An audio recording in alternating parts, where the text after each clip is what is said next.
ನರೇಂದ್ರ ಮೋದಿ ಈವರೆಗೂ ದೇಶದ ಪ್ರಧಾನಿಯಾಗಿ 12 ಬಾರಿ ಕೆಂಪುಕೋಟೆಯಲ್ಲಿ ಧ್ವಜಾರೋಹಣ ಮಾಡಿದ್ದಾರೆ. ಇಂದಿನ ಧ್ವಜಾರೋಹಣಕ್ಕೂ ಮೋದಿ ಕೇಸರಿ ಕುರ್ತಾ ಪೇಟಾ ತೊಟ್ಟು ಕೆಂಪುಕೋಟೆಯಿಂದ ಗರ್ಜಿಸಿದ್ದರು. ಹಾಗಾದ್ರೆ ಮೋದಿ ಯಾರಿಗೆಲ್ಲ ಸಂದೇಶವನ್ನ ರವಾನಿಸಿದ್ರು ಅಂತ ನೋಡೋಣ ಬನ್ನಿ.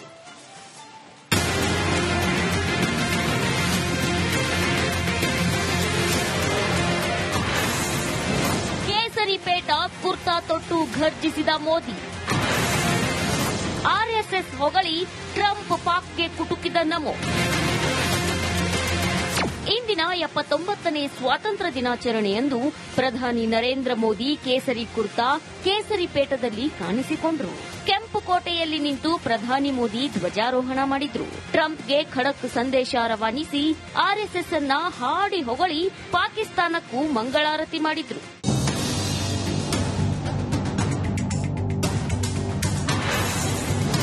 शत्रुಗಳಿಗೆ ऑपरेशन सिंदूर पाठ. ऑपरेशन सिंदूर के वीर जाबाजों को सैल्यूट करने का अवसर मिला है. हमारे वीर जाबाज सैनिकों ने दुश्मनों को उनकी कल्पना से परे सजा दी. ಅಣ್ವಸ್ತ್ರ ಬೆದರಿಕೆಯನ್ನು ಭಾರತ ಸಹಿಸುವುದಿಲ್ಲ. ऑपरेशन सिंदूर उसी आक्रोश की अभिव्यक्ति है. 22 तारीख के बाद हमने हमारे सेना को खुली छूट दे दी. रणनीति वो तय करे, लक्ष्य वो तय करे, समय भी वो चुने और हमारी सेना ने वो करके दिखाया.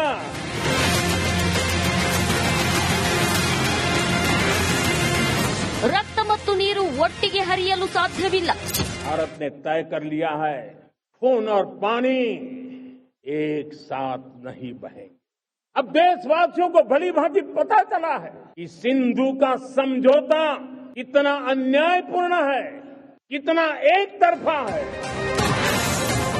ದೇಶದ ರೈತರ ವಿಚಾರದಲ್ಲಿ ರಾಜಿಯಾಗುವುದಿಲ್ಲ. भारत के किसान, भारत के मछुआरे, भारत के पशुपालक, उनसे जुड़ी किसी भी अहितकारी नीति के आगे मोदी दीवार बन के खड़ा है. ಭಾಷಣದ ಬಳಿಕ ಜನಸಂದಣಿಯಲ್ಲಿದ್ದ ಒಬ್ಬ ವ್ಯಕ್ತಿ ಪ್ರಧಾನಿ ಮೋದಿಗೆ ವಿಶೇಷ ಉಡುಗೊರೆ ನೀಡಿದ್ದಾರೆ. ಮೋದಿಯವರ ತಾಯಿಯೊಂದಿಗಿನ ಚಿತ್ರವನ್ನ ಮೇಲಕ್ಕೆತ್ತಿದ್ದು ಅದರಲ್ಲಿ ಮೋದಿ ತಾಯಿಯ ಪಾದಗಳನ್ನ ತೊಳೆಯುತ್ತಿರೋದು ಕಾಣಿಸಿತು. ಈ ವೇಳೆ ಚಿತ್ರ ಕಂಡು ಪ್ರಧಾನಿ ಮೋದಿ ಭಾವುಕರಾಗಿದ್ರು. ಈ ಘಟನೆಗಳು ಜನಸಾಮಾನ್ಯರೊಂದಿಗೆ ಪ್ರಧಾನಿ ಹೊಂದಿರೋ ಸಂಪರ್ಕವನ್ನ ಬಿಂಬಿಸುತ್ತವೆ. News desk Republic Kannada. Narendra Modi ಈವರೆಗೂ ದೇಶದ ಪ್ರಧಾನಿಯಾಗಿ 12 ಬಾರಿ ಕೆಂಪುಕೋಟೆಯಲ್ಲಿ ಧ್ವಜಾರೋಹಣ ಮಾಡಿದ್ದಾರೆ. ಇಂದಿನ ಧ್ವಜಾರೋಹಣಕ್ಕೂ ಮೋದಿ ಕೇಸರಿ ಕುರ್ತಾ ಪೇಟಾ ತೊಟ್ಟು ಕೆಂಪುಕೋಟೆಯಿಂದ ಗರ್ಜಿಸಿದ್ದರು. ಹಾಗಾದ್ರೆ ಮೋದಿ ಯಾರಿಗೆಲ್ಲ ಸಂದೇಶವನ್ನ ರವಾನಿಸಿದ್ರು ಅಂತ ನೋಡೋಣ ಬನ್ನಿ.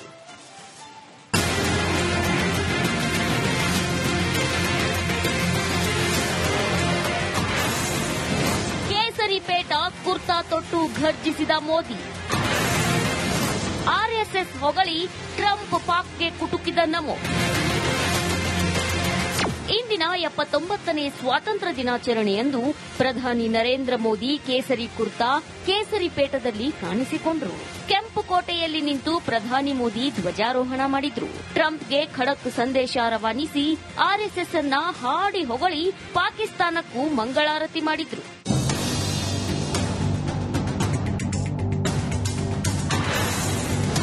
ಶತ್ರುಗಳಿಗೆ ऑपरेशन सिंदूर पाठ. ऑपरेशन सिंदूर के वीर जाबाजों को सैल्यूट करने का अवसर मिला है. हमारे वीर जाबाज सैनिकों ने दुश्मनों को उनकी कल्पना से परे सजा दी. ಅಣ್ವಸ್ತ್ರ ಬೆದರಿಕೆಯನ್ನು ಭಾರತ ಸಹಿಸುವುದಿಲ್ಲ. ऑपरेशन सिंदूर उसी आक्रोश की अभिव्यक्ति है. 22 तारीख के बाद हमने हमारे सेना को खुली छूट दे दी। रणनीति वो तय करे, लक्ष्य वो तय करे, समय भी वो चुने और हमारी सेना ने वो करके दिखाया।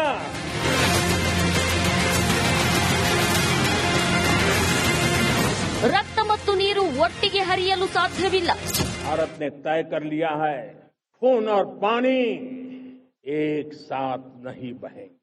अब देशवासियों को भली भांति पता चला है कि सिंधु का समझौता कितना अन्यायपूर्ण है, कितना एक तरफा है। ದೇಶದ ರೈತರ ವಿಚಾರದಲ್ಲಿ ರಾಜಿಯಾಗುವುದಿಲ್ಲ. भारत के किसान, भारत के मछुआरे, भारत के पशुपालक, उनसे जुड़ी किसी भी अहितकारी नीति के आगे मोदी दीवार बन के खड़ा है। ಭಾಷಣದ ಬಳಿಕ ಜನಸಂದಣಿಯಲ್ಲಿದ್ದ ಒಬ್ಬ ವ್ಯಕ್ತಿ ಪ್ರಧಾನಿ ಮೋದಿಗೆ ವಿಶೇಷ ಉಡುಗೊರೆ ನೀಡಿದ್ದಾರೆ. ಮೋದಿಯವರ ತಾಯಿಯೊಂದಿಗಿನ ಚಿತ್ರವನ್ನ ಮೇಲಕ್ಕೆತ್ತಿದ್ದು ಅದರಲ್ಲಿ ಮೋದಿ ತಾಯಿಯ ಪಾದಗಳನ್ನ ತೊಳೆಯುತ್ತಿರೋದು ಕಾಣಿಸಿತು. ಈ ವೇಳೆ ಚಿತ್ರ ಕಂಡು ಪ್ರಧಾನಿ ಮೋದಿ ಭಾವುಕರಾಗಿದ್ರು. ಈ ಘಟನೆಗಳು ಜನಸಾಮಾನ್ಯರೊಂದಿಗೆ ಪ್ರಧಾನಿ ಹೊಂದಿರೋ ಸಂಪರ್ಕವನ್ನ ಬಿಂಬಿಸುತ್ತವೆ. News desk, Republic Kannada. Narendra Modi ಈವರೆಗೂ ದೇಶದ ಪ್ರಧಾನಿಯಾಗಿ 12 ಬಾರಿ ಕೆಂಪುಕೋಟೆಯಲ್ಲಿ ಧ್ವಜಾರೋಹಣ ಮಾಡಿದ್ದಾರೆ. ಇಂದಿನ ಧ್ವಜಾರೋಹಣಕ್ಕೂ ಮೋದಿ ಕೇಸರಿ ಕುರ್ತಾ ಪೇಟಾ ತೊಟ್ಟು ಕೆಂಪುಕೋಟೆಯಿಂದ ಗರ್ಜಿಸಿದ್ದರು. ಹಾಗಾದ್ರೆ ಮೋದಿ ಯಾರಿಗೆಲ್ಲ ಸಂದೇಶವನ್ನ ರವಾನಿಸಿದ್ರು ಅಂತ ನೋಡೋಣ ಬನ್ನಿ.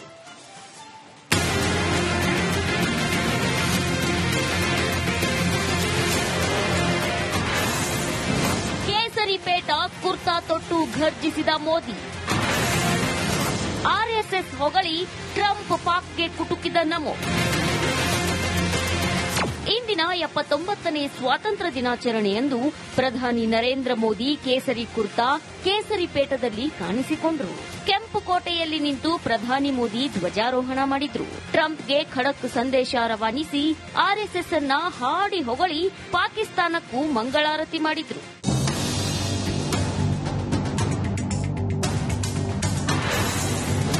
ಶತ್ರುಗಳಿಗೆ ಆಪರೇಷನ್ ಸಿಂಧೂರ ಪಾಠ. ऑपरेशन सिंदूर के वीर जाबाजों को सैल्यूट करने का अवसर मिला है। हमारे वीर जाबाज सैनिकों ने दुश्मनों को उनकी कल्पना से परे सजा दी। ಅಣ್ವಸ್ತ್ರ ಬೆದರಿಕೆಯನ್ನು ಭಾರತ ಸಹಿಸುವುದಿಲ್ಲ. ऑपरेशन सिंदूर उसी आक्रोश की अभिव्यक्ति है। 22 तारीख के बाद हमने हमारे सेना को खुली छूट दे दी। रणनीति वो तय करे, लक्ष्य वो तय करे,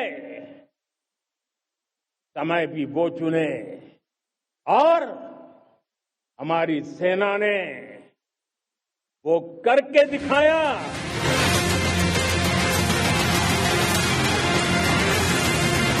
ರಕ್ತ ಮತ್ತು ನೀರು ಒಟ್ಟಿಗೆ ಹರಿಯಲು ಸಾಧ್ಯವಿಲ್ಲ. भारत ने तय कर लिया है, खून और पानी एक साथ नहीं बहेंगे।